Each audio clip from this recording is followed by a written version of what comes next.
Thank you very much, Martin, for giving very interesting, setting the pace. And let me recognize first Mr. Okwal. We were having a brief chat in the holding room, and he was telling me about his passion, the youth, in the space that has been working for quite a number of years, particularly the youth livelihood funds that I just realized he was a champion of that in Uganda. So Mr. Okwal, the Assistant Commissioner for Agribusiness in the Ministry of Agriculture, Animal Industry and Fisheries in Uganda. We are very grateful for you to be here to grace our event. I know Victoria, Martin, and Martin mentioned Professor Kabonesa. Yes, Professor Kabonesa. Very much pleased for all of you to be here. Young entrepreneurs, ladies and gentlemen who are here with us, karibuni sana. I know in Uganda, if you speak Swahili, they can call the police immediately. Oh, they won't. All right. I'm a Tanzanian, so I can speak Swahili. I like what Martin said. We are Pan-African. In the room, we are East African right now. We have Kenya, we have Tanzania, we have Uganda. I don't know, we have probably have South Sudan. You don't know your heritage. You don't know your origin. You could even come from North Africa. Who knows? But what I want to say is, so much has been said in terms of what are the core objectives of this project. In particular, what is it that, why was it conceived, why are we here, and where are we going with this project? Yes, numbers don't lie. Majority of African youth right now, majority of African population is youth. And that's why people talk about the demographic dividend. Demographic dividend comes with a lot of challenges. It's a blessing, it can also be a curse. It's a blessing in the sense that you have many productive young men and women who are ready to go. But if not absorbed fully, it's a time-ticking bomb. And this has been a very big challenge in Africa. It has been a big challenge for practitioners, for policymakers across many countries in Africa. We went to Ghana, we hear ministers saying the same, Nigeria, the same, Kenya, the same, and countries like Kenya and Senegal, where they have elections, the deciding votes are coming from the youth, because they're the most majority. We saw in Uganda, 78% are youth below 30. That's huge. That's a huge population that policymakers cannot ignore. They can never be ignored. Their voices are very important, and they're very critical to be subsumed within policymaking processes. Now, but there are challenges. For example, if you think of Uganda, how many youth are observed, are released by the universities annually? Statistics show about what, 400,000? They're finishing universities, they're finishing schools, and they don't have any meaningful jobs. They don't have any decent jobs. What do we do with that? Can we look at each other? The answer is no. Can we let them roam around the streets doing nothing? The answer is no. Something needs to be done. Okay? So, with the onset of COVID-19, things became a little bit thick, very thick. Because, of course, we had challenges as countries. Demographic dividend was always there, and it will be there for some time. But COVID coming actually made things better. It made things become more open and obvious for our countries. The challenges became even more pressing than they were before. Because no jobs, lockdowns, youth started struggling. What's the future for them? Okay? And in particular in Uganda, we know because of lockdown, the economy shrunk. Activities went down. Most of the boda and the youth who were involved in their daily activities could not function as they used to. That had a huge impact in many, not only in Uganda, in many countries in the region. And we saw government trying to respond in different ways. Central banks trying to institute monetary and fiscal policies, governments trying to institute even tax relief policies to help African youth, particularly small businesses, to adjust and respond to COVID-19. Was that enough? Yes and no. There are maybe a few who benefited. I like someone who said, what about youth voices in rural areas? What do we know about them? So far, when we think of youth, you think of Kampala. But think of the remote areas in Kampala where you have so many youth who wake up in the morning. They just go to a place where they sit, make stories. In the evening, go to a club, drink the local brew. They go home to sleep. They are depressed. They are so much disturbed psychologically that they cannot even know what to do with their lives.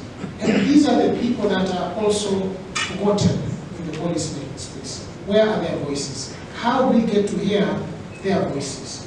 Now, in partnership with MasterCard Foundation, this project was conceived to try to address that, to try to understand not the traditional way of thinking where policymakers crafted policies for the youth. Now it was about time to reverse the thinking and hear more from the youth, the bottom-up approach. How do we get to hear from the youth what they want, how they want, what are their aspirations, in other words? What are the things that they aspire to do? I can give an example. When we were in Ghana, I remember I was talking to the minister, and she told me a story about what Ghanaian youth want. And as an East African, I was a bit shocked.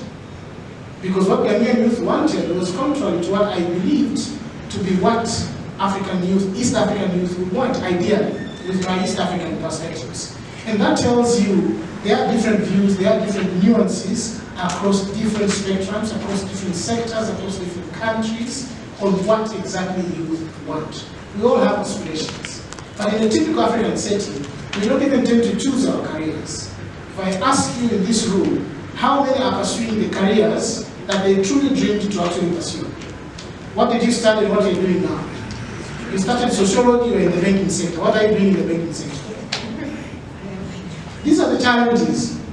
And these are the things because we never got the chance, we never got, on average, we never got career guidance. We never got people to listen to what we want, how we want to do things, and how we want to be supported.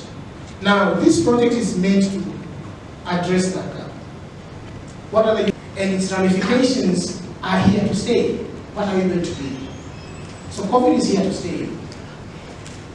How do we know what youth want? Let's reverse the trend. Instead of government policymakers sitting in Geneva or going for a meeting in Marrakesh and deciding for youth, it's about time now youth to tell the government, this is how we want things to be done.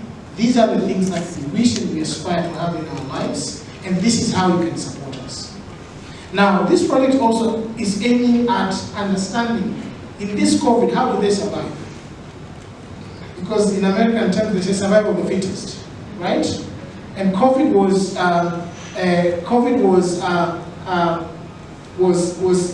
and has been a challenge. How are we going to address this? Okay? This is very important. So how did you survive? Some, they got their parents to support them. You know, some got their families, their friends to support them. But majority have no one to go to. What were the experiences? What were the lessons? So this project aims to answer that. And how did they adapt? What mechanisms, coping mechanisms did they use? Now that COVID is here to stay, now that we are arguably saying COVID is endemic, and how are they going to continue to thrive going forward? We don't know that. Policymakers, if there's one thing in the policy space with COVID, policymakers grapple with these questions. They have no idea what to be very grateful to MasterCard Foundation, who have been in partnership to support this with us. This is a joint partnership, a co-creation between PASGR and MasterCard. And with that, I actually forgot to recognize MasterCard's the big champions of our project from the MasterCard side, Vanessa and Professor Oyebode, who are online listening to this. And I want to say, this should not be the end in itself. It's not about generating the evidence alone. And I know Martin and Victoria will talk more about the Utafiti Sera, what it does, how it does. That's why you're here. I would refrain myself from getting there. But the key here is, what next? So what? And this is the question I always ask policymakers. And I want to encourage all of you who are here to engage and discuss. It's not only to be here and talk about we can do this. The question is, so what? What does it mean for you? What does it mean for Ugandan youth in the rural area who have no ways and means to access information, who have no ways and means to sustain themselves? How you need to think beyond us. The so what is broader. And remember, as Martin said, this is a multi-country project. Having been able to collect and collate evidence across the different countries allows PASGR and MasterCard jointly to have a platform to bring out youth voices. So the so what question is extremely, extremely important. And I would encourage all of you, as you discuss and you think about what is happening in Uganda, you actually have that in mind to ensure you're able to exhaustively share the information that is needed, mapping of the key stakeholders that are needed for this start to be successful, so we are able to hear about what Ugandan youth are saying. Now, I like what Mr. Ogwang mentioned when we had a conversation. He mentioned something that was very interesting. He said, do we have the key line ministries in the room? Do we have the key stakeholders in the room? He's coming from the Ministry of Agriculture and Fisheries, okay? He's a key person. What about the Minister for Gender, Labor and Social Development? What about the Minister of Education? One of the policy conversation in Africa right now is the TVET education. If there's one thing that has proved to work in Africa is vocational training. That idea, that narrative that you go to Makerere, you finish your university and you have a khaki envelope walking around looking for a job is long gone. African youth now are waking to the reality that a degree in university is as good as a piece of paper. What matters is the skills. What skills do you have that can make you employable, or you can employ yourself immediately after school? And that's a very important area that Mr. Ogwang was sharing with me. And I thought this is a point to reflect. And it's a place where maybe policies need to think a little bit more. And I know this is an area that MasterCard Foundation is also keen on in their strategy of creating jobs, meaningful jobs for 30 million African youth by 2030. This is an area where African policymakers are talking about how do we build skills and capabilities for African youth, not only be employable, but to employ themselves, to self-employ and be independent. This is something that is coming up. I was looking at the statistics in the agricultural sector in Uganda. 57.2% are youth. And I know my Ugandan friends, they usually say Uganda is very fertile. Even if you look at the fertility rates in Uganda, very high. So it's fertile in many ways. The land is fertile, the food is delicious. Even the fertility rate is one woman, 7 to 8 children. I think it's the highest in the world, if not second. Is it not? Okay, maybe a few years, maybe it has gone down, things have changed. But Uganda is fertile in many ways. The land is beautiful, the food is beautiful. It's a basket country for many of the countries in the region. And I was telling Mr. Ogwang, Uganda now has surpassed Kenya in terms of agricultural exports in the region. So it's becoming a big powerhouse in the agricultural sector. Now, how do we support youth in that space? If it employs 57.2% of the youth, out of which 60% are female and 40% are male. So you see, most of the livelihood that especially female young women derive is coming from where? Agriculture. Do we have means and ways to support them? The answer is no. With COVID being here with us, with the challenges that COVID has actually brought to the fore, do we have ways to respond?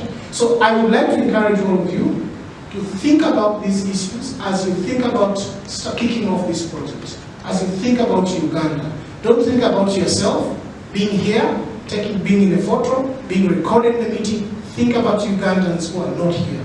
You are a representation of Ugandans who are not here. You are giving us a cross-section of the sense of how Uganda would fare in this study, what are views. You are here as a representative. Think of this as a parliament. Think of this as a place where you are going to share your experience, you're going to share your views, but not only because of your own personal interest, but because of the bigger picture about your country, about Uganda. Now let me, before I invite the chief guest, let me talk a little bit about PASGR. Martin said we are not for profit international.